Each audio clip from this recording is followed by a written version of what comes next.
Okay everyone, so today we are going to make some jerky. For today, I'm using buffalo round steaks. Buffalo is just what I happen to have, so that's what we're going to use. Pretty much any red meat is going to be a very similar recipe. I don't know how to make it with any other meat, so I'm not going to pretend. The idea of chicken or turkey jerky freaks me out a little bit, so I use red meat. A couple reasons why I want to make my own jerky. The first being is the cost. I eat a lot of meat, so jerky is a great snack. However, when you're buying jerky at the store, it's crazy expensive. So it just doesn't make sense to me. It's made out of a very inexpensive piece of meat. I mean, round steaks are one of the cheaper ones. There's no reason it should cost so much. And I don't like paying for things that cost more than they should. Another big problem with any kind of commercially made or store-bought jerky is the ingredients. This brand right here is probably one of the better brands that I've found. It doesn't have a ton of ingredients, and I know what most of them are, but there is still a few things that I'm not real sure about, and some things that I just don't want to eat. I'm not big into sunflower oil. Chickpeas aren't one of my favorite things. Most of the rest I understand and are pretty good ingredients, so when I do eat it, this is the jerky that I will eat, but it's super expensive. So every single recipe that I found online was absolutely loaded with sugar. Brown sugar, white sugar, all these different kinds of sugar. And I get it, there's a couple different reasons why people will use sugar. One, it does actually help to break down the meat a little bit and make it a little more tender, so it's not like trying to bite your flip-flop in half. And to be honest, the other reason people use so much sugar is because they're addicted as fuck to sugar. From birth, every time we go do something that we consider fun as little kids, it's go to a birthday party, go out to eat, anything, it's have some cake, have some cupcakes, have a candy bar. Oh, we're stopping at the store to get gas. Let's go in and get you a candy bar. Here, do you want an ice cream to feel better? Oh, you hurt yourself. Let's have this. From kids, we're programmed to believe and feel that the more sugar we eat, the happier it'll make us, and it's complete bullshit. Eating sugar will make you feel horrible. I've cut it out of my diet.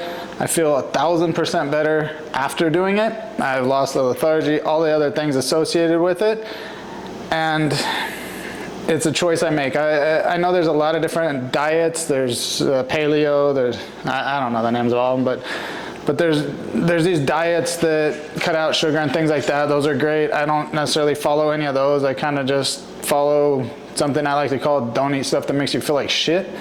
Sugar makes me feel like shit, so I don't eat it. So if we're gonna make some jerky and we're not gonna follow any of the recipes, because every one of them I found called for sugar, we're gonna do it our own way. If you've seen some of my older videos, there is one about using papaya as a meat tenderizer. It's one of my favorite fruits to grow, not because I really particularly like to eat it. It kind of smells and tastes like throw up. But papaya has really good properties. One is deworming our animals, but two, works super good as a meat tenderizer. We are gonna use this papaya to make our own marinade for beef jerky. The papaya will help it break down. Along with the papaya, we're gonna use a yellow mustard. Now the yellow mustard, check the ingredients, super simple. Organic apple cider vinegar, water, organic mustard seed, sea salt, organic turmeric, organic paprika, organic spices.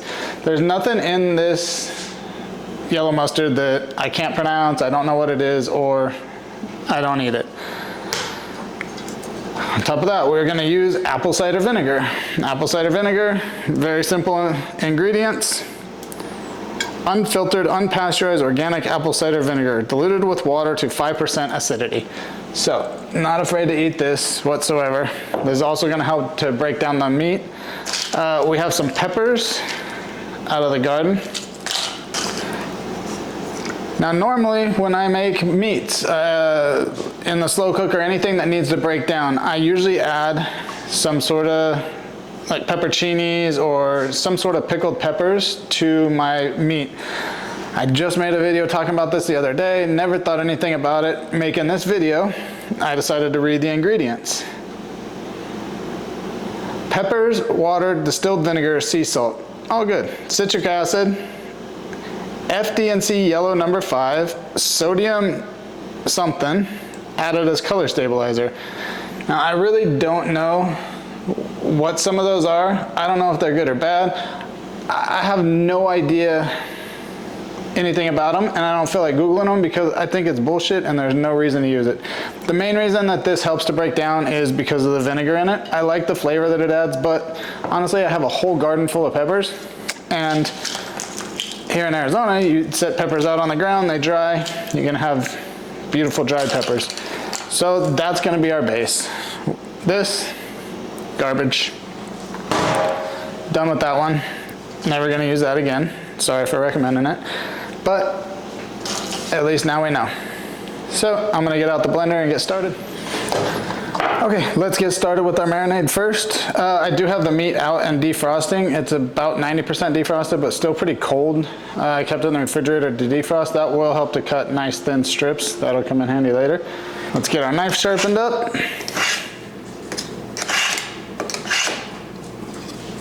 There we go. First step, I'm gonna throw a splash of this apple cider vinegar in. Please don't ever ask me how much because I have no idea. I'm gonna throw a little bit of yellow mustard in here. And the key ingredient is papaya.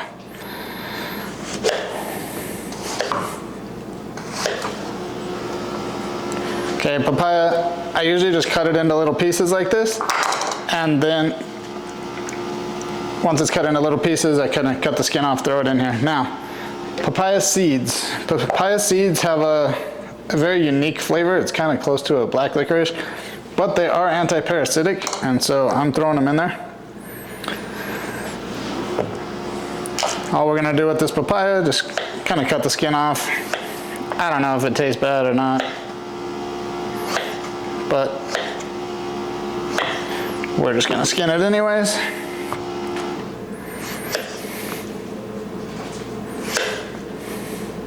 Okay, we got the papaya in. I'm gonna set this aside to use for compost later. Now, the peppers. These peppers are from my garden. No idea how hot they are. They've been sitting on the counter for a while, they're dried. I don't even know what kind half of them are. This is a cayenne, but I'm just gonna throw some in here. We can always add more peppers later if it's not hot enough, but I don't think that's gonna be the case. This is a jalapeno. Throw that in there. That's a habanero, I know that one, so that's gonna be hot as shit. I think that's another cayenne. I don't really know. Okay, that's probably enough. I don't want to die. So now I'm just going to take this, blend it into a paste, and we'll start marinating the meat. Our paste is done. For right now, I'm going to set this aside, and the next thing I need to do is cut the meat. I'm going to cut it into nice little thin strips. We've all seen beef jerky. We know what beef jerky should look like. Little thin strips. The length of your sirloin, you want to cut it with the grain so the grains are kind of running across the length of it, so I guess that's across, I don't know. You want to see the grains going across the long part of the meat. They'll be kind of at a little bit of an angle, but it makes it come apart easier. So whichever way that is, I call it long ways. I'm gonna get some paper towels, clean this up a little bit, and we're gonna start cutting. Earlier I talked about the grain. You see these grains kind of come across this way, so I'm gonna cut strips this way, nice thin strips.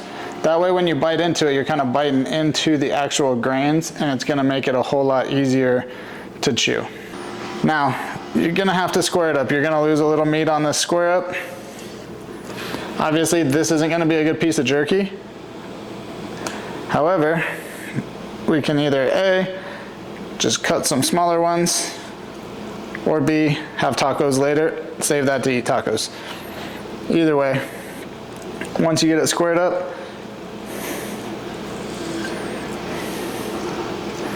this piece is a little more defrosted, so it's not perfect, but here is a piece of buffalo jerky. And again, you're gonna see these grains going across, that way when you bite it, you're gonna be biting into the grain, and it's gonna make it easier to chew. So I'm gonna go through and just cut up all this meat into little strips. Okay, so right here we have all of our cut little strips of meat. They're all pretty similar in size. Something real quick, these pieces, with that fat in them.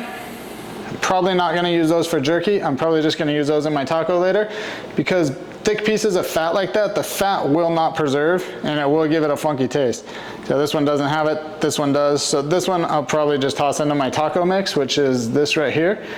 It's all the cut-offs from scoring it up. I'm gonna, for now, throw it all in, let it marinate for probably 8 to 10 hours. The tacos will taste great with the marinade too. I'm just not gonna try and dehydrate or cut up little funky pieces.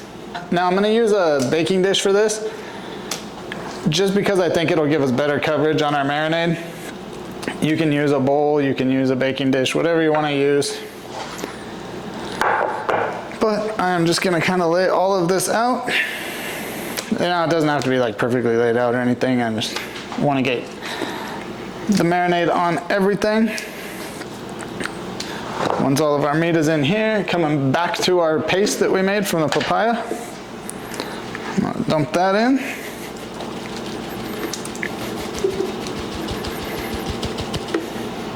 Oops. And I'm just gonna mix it all up and get a nice even coat.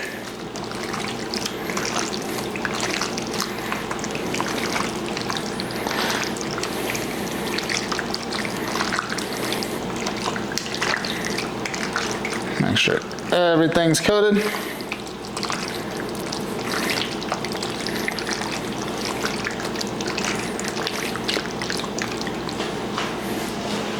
Something I forgot to add to the marinade, always necessary, salt. I guess it's not always necessary, but I like salt. So I'm gonna add some salt. Then I'm gonna mix it up some more.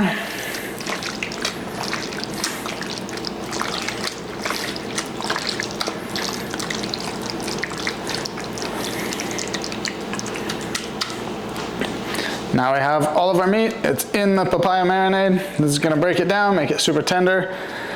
Let this sit for probably 8 to 10 hours, and then we will dehydrate it. Okay, so here we have our meat. It has been marinating for about 4.5 hours. Early in the video, I said I was gonna marinate it for 8 to 10 hours. I'm impatient and hungry and also curious. So with this, it's a new thing using the papaya. So we're just gonna try it out with this batch and see what happens. If it's tough, I'll marinate the next one longer. For this, I'm gonna get my dehydrator rack, lay these out flat.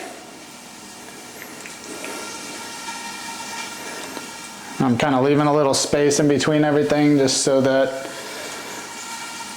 they can dehydrate nicely. Okay, here's our first batch. The rest of this I'm just gonna throw back in, let it marinate longer while this dehydrates and see what happens.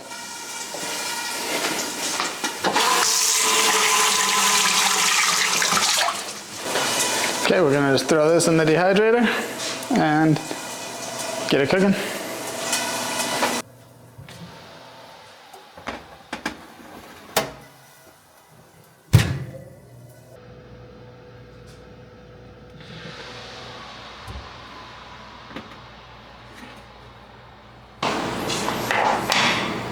Okay, so we got the jerky out. It came out of the dehydrator. Some of the little bit thicker pieces will probably go back in, but I'm super happy with how it turned out. It came out really tender as jerky gets.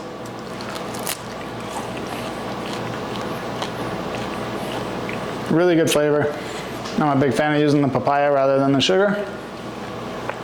I'm gonna throw this back in for a little bit and get the rest of it going. All the rest of it, I'm gonna do the exact same way. I'm real happy with it. Thanks.